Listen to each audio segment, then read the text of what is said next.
in the second quarter, not only did the cost go up, my net plant realization also drifted down by about 100 rupees compared to last year. So we managed still to maintain, I think, a decent EBITDA because we had a reduction in fixed cost. We also rationalized our freight and distribution charges, and as a result, we were able to mitigate the damage.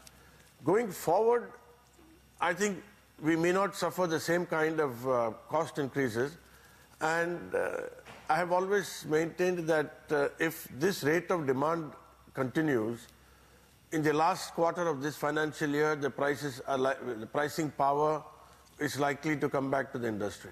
Okay, I'll come back to the EBITDA per ton in a bit, but before that, you said that if the rate of demand growth continues, what kind of demand growth are we looking at in the second half? And on the back of about an 11% volume growth that you've seen in the first half, what could you do in the second half of the year? See, the first half, our volume went up by 14% actually. And in the south, we grew by about 22%. The industry grew at 20%. We expect that this kind of increase in demand will continue, and that the second half also we will grow at about 14%, 12 to 14% at least. Okay. The capacity utilization, which is now around 80%, is likely to go to 90% plus in the last quarter of this financial year. Okay. So it is, according to us, it is after that. Go ahead. Sorry. Yes, please. No, according to us, it is only after that a matter of time before the prices, we can move prices on our own. Okay, so you couldn't take any price increases in the second quarter, Mr. Srinivasan?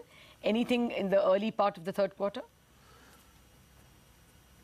No, the second quarter we couldn't. We to maintain status quo was a challenge. Okay. This third quarter is normally the weakest quarter. In fact, October, November is almost over, which is when the rains come. Okay. December onwards, we should be good. So, since you are forecasting a 12 to 14% volume growth in the second half and you will have better pricing power, do you think you could do better than the 600 rupees a ton that you saw in the first half of the year? I'm talking about EBITDA per ton. See, that is something I don't want to predict. All I can say is I'm looking forward to better times. Okay, and finally, what's the latest on the debt on your books? The debt, my fixed, the 2,600 crores is our term debt. We are expected to repay 150 crores this year, 300 odd next year, and 500 the year after. We will continue. We will complete all that. We don't see any problem.